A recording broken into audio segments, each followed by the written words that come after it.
Bonjour, aujourd'hui nous allons aborder un nouveau chapitre avec le poil, le follicule pileux et le muscle répilateur.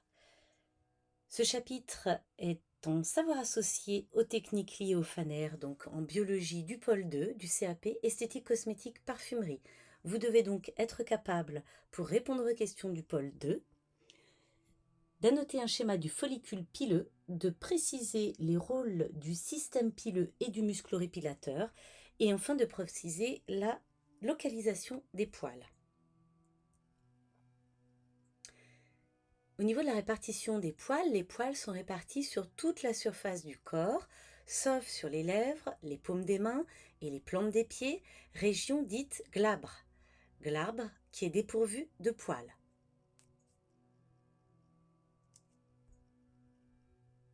Les poils sont implantés obliquement, de façon donc non droite, en diagonale, de côté, à la surface de la peau, comme le montre cette photo. On compte 5 millions de poils chez l'homme adulte. Parmi ces 5 millions, 1 million de poils sont implantés sur la tête, dont 100 à 170 000 cheveux. Rappelons pour information que aucune différence ne distingue les cheveux et les poils, puisque selon la définition du dictionnaire, un cheveu est un poil de la tête. Le follicule pileux. Morphologie et structure. Voyons d'abord la morphologie de ce follicule pileux. Le follicule pileux, représenté ici, s'insère dans la peau. Rappel de la peau, les trois parties de la peau avec l'épiderme, le derme et l'hypoderme. Au niveau de ce follicule pileux, on trouve d'abord la tige pilaire ou poil qui est la partie visible, donc en surface. Cette tige pilaire émerge de la peau par un ostium ou orifice pilosébacé et vient ensuite s'enfoncer dans le follicule pileux. Il prend naissance au niveau du bulbe pileux et va pousser tout le long de ce bulbe pour ressortir au niveau de la surface cutanée et de la couche cornée. Sur son parcours, on va retrouver la glande sébacée. La glande sébacée produit du sébum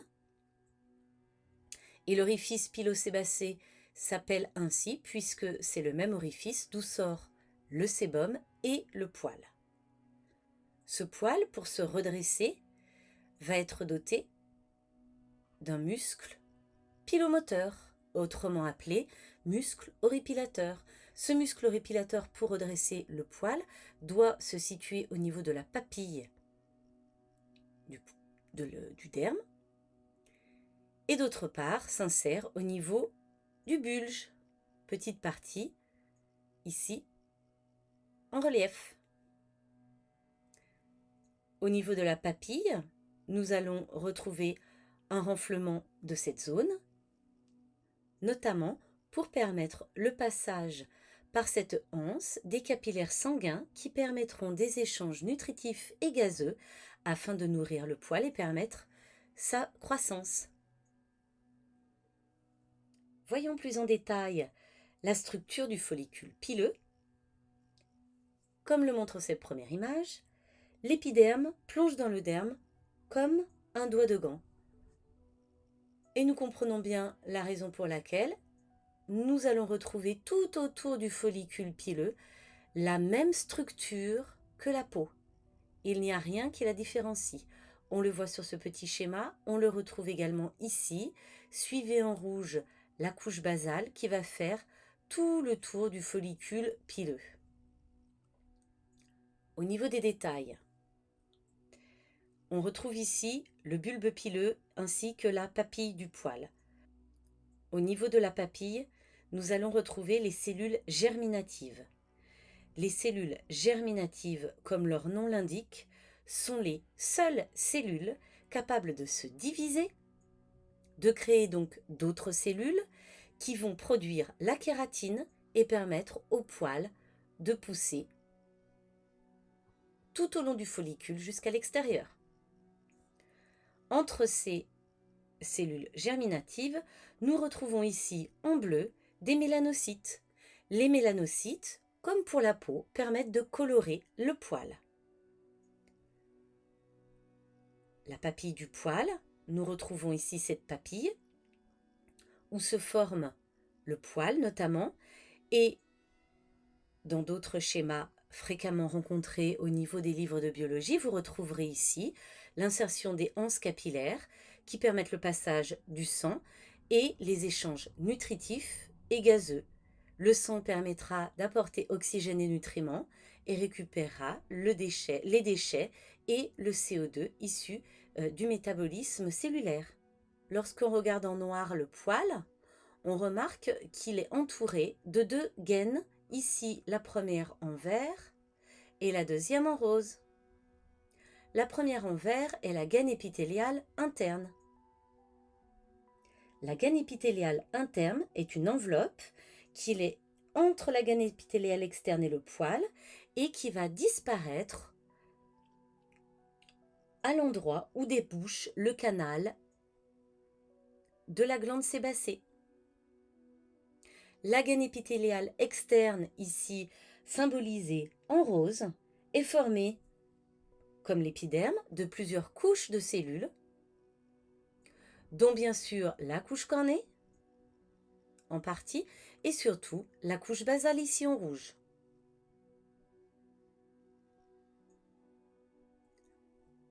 Le poil émerge au niveau d'un orifice pilosébacé, et ce poil va passer à travers le canal pilaire. On rencontre également en jaune le sébum. Le sébum est issu de la glande sébacée, produit par les sébocytes. Le sébum, une fois créé, sécrété plutôt, va remonter le long du canal pilaire et va venir se déverser en surface au niveau de la couche cornée, où il va se mélanger à la sueur présente sur la peau et former le film hydrolipidique qui est un film qui protège notre peau.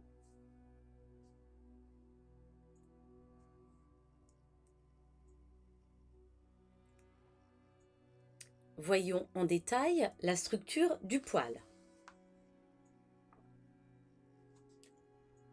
Le poil, c'est 3 couches. De l'intérieur vers l'extérieur, nous retrouvons la moelle, ensuite le cortex ou écorce, et enfin la cuticule. La cuticule est constituée de nombreuses cellules qui sont recouvertes comme les tuiles d'un toit, les unes couvrant les autres partiellement. Au niveau du poil, cela n'est pas très visible. Nous le retrouvons essentiellement au niveau du cheveu, quand ces différentes cellules sont abîmées et qu'elles vont donc se décoller les unes des autres et former ainsi une fourche au niveau du cheveu. Quels sont les rôles du poil et du follicule pileux? Alors, nous allons dégager 3 rôles essentiels. Le premier est la lutte contre le froid. C'est un rôle mineur de nos jours. Rôle contre le froid. Le muscle horripilateur permet la création de la chair de poule, comme on le voit très bien sur cette image. Les poils étant redressés, une fine couche d'air va être emprisonnée entre ces poils et va permettre de pouvoir, en quelque sorte, réchauffer l'organisme en gardant une couche isolante. C'est un rôle mineur de nos jours, pour la bonne et simple raison que ce rôle est dorénavant remplacé par le port de vêtements. Le deuxième rôle est un rôle tactile. Cette fonction est très développée chez les animaux, a aussi perdu de nos jours son importance, sauf pour les cils, qui vont capter l'effleurement le plus léger, produisant la fermeture de la paupière, pour empêcher un élément étranger de pénétrer dans l'œil. Au niveau de la formation esthétique, vous avez déjà pu ressentir cette fonction lors d'un soin ou d'un maquillage où l'œil appréhende l'arrivée d'un objet à proximité. Dernière fonction, la fonction de protection. Protection du cuir chevelu par les cheveux. Le cuir chevelu est protégé par les cheveux D'une part, le crâne est protégé des rayons ultraviolets et d'autre part, le crâne est protégé des coups et chocs portés au niveau de la tête. Les sourcils empêchent la pénétration de corps étrangers dans les yeux, tout comme les cils.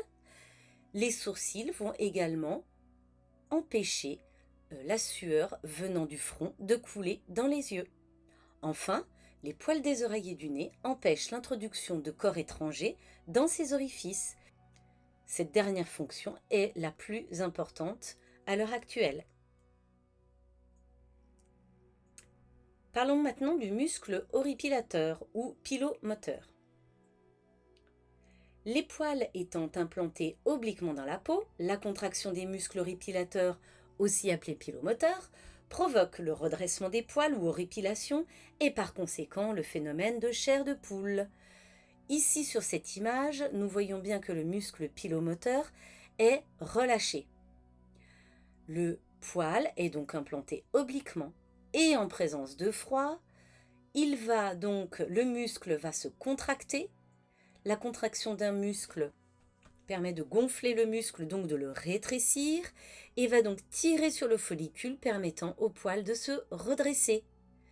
Une couche d'air isolante va alors se former entre tous les poils serrés les uns aux autres, permettant donc d'isoler en partie du froid.